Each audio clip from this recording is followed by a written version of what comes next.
All right, I tried to get it all into one 15-minute video.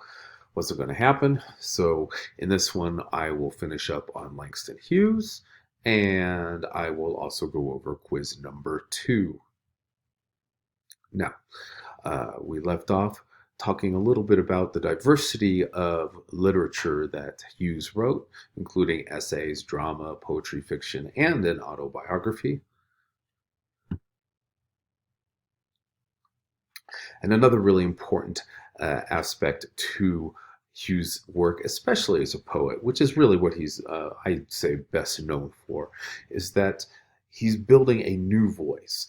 And that voice is distinctly American with a sense of diction and rhythm and syntax of everyday speech. In some ways, he's coming down through the same line or doing things that are very, very similar to, say, like Walt Whitman and William Carlos Williams, but he is speaking a lot to African American experience.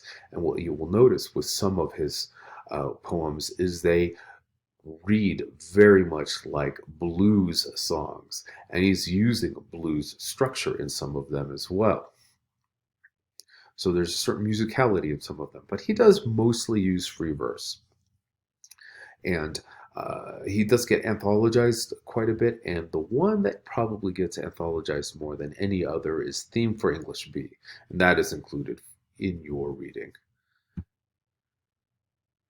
And there I am, beating myself to my own bullets.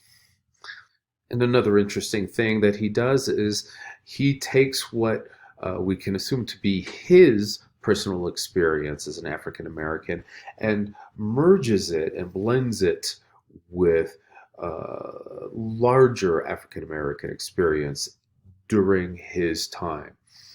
So there's a certain sense of universality in a certain way in quite a few of his poems.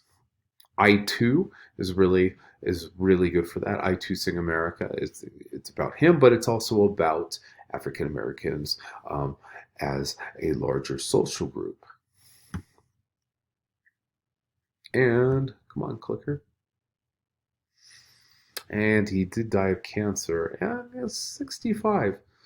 Not a bad run, but it's hard to see the talent, people of such talent that could be going on for decades later than this. Now, we'll start by talking now a little bit about your quiz number 2 coming up, and it's going to be structured very similarly to your quiz number 1. There are going to be 6 definitions. I'm going to ask you to just choose 4. So you've got some choices there at the beginning. Those will be 8 points each. We'll be talking about free verse, and we're familiar with that from Hughes, but we're also familiar with it from, say, Whitman, and to a lesser extent, Emily Dickinson. And blank verse is another poetic term, unrhymed iambic pentameter. Remember, we saw that with Robert Frost in poems like The Mending Wall and Home Burial. It's got that iambic pentameter, 10 syllables per line, but no rhyming. Then we've got imagism. Remember, that's William Carlos Williams and H.D., aka Hilda Doolittle. And I've given you that big fat definition. I'm not going to repeat all that. Literary modernism, that's a big one. Some people choose that one, some people don't. Since they're 8 points each, if you can give me, I would say, 4 solid points on literary modernism, you'll get the full points for it. Harlem Renaissance, we just heard about that. And finally, racial unconscious. This is a term that speaks to Langston Hughes and some of the poetry that he wrote. The whole idea is that a person's unconscious mind incorporates patterns of memories and instincts and experiences that are related to previous generations of that race or that ethnicity.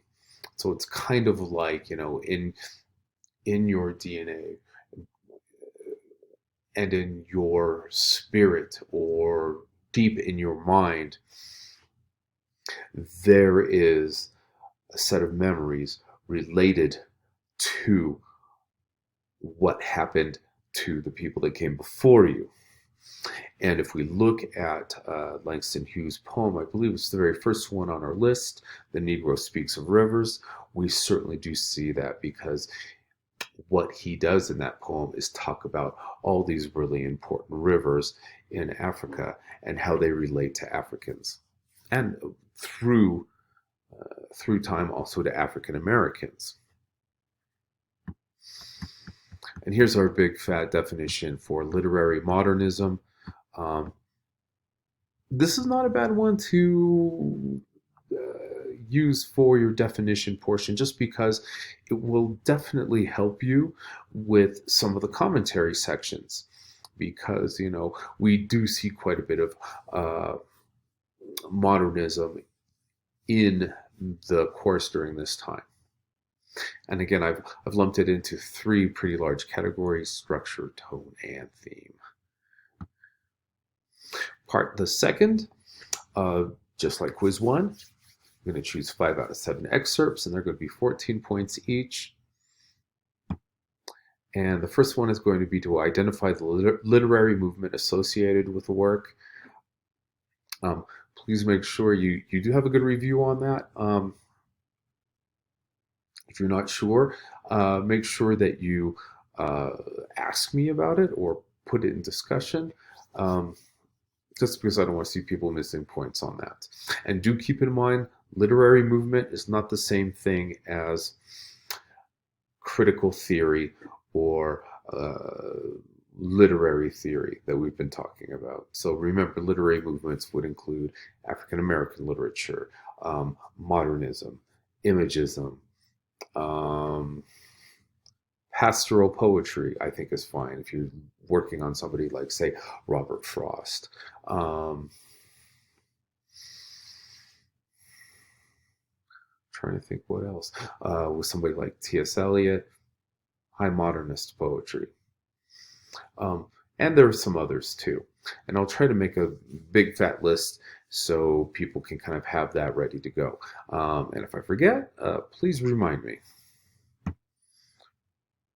So then that second part, just like before, I'm going to comment in 5 to 7 sentences on the literary, cultural, historical, and or political significance of the excerpt. Use at least one literary term per sentence. That way, you are showing that you know how the different gears of the machine work, and so you just don't go down the summary hole. Even things as broad as, say, character, plot, resolution, imagery, theme, tone, figurative language, metaphor, simile. All of those would be perfectly fine to use. Poetic terms as well: blank verse, free verse, sonnet. All of those are also just solid gear and tool relevant terms that really help punch up the specificity of your answers. So that's all I have to say about the quiz at this point. And as always, if you've got questions, please do not hesitate to let me know. So until next time, enjoy your reading.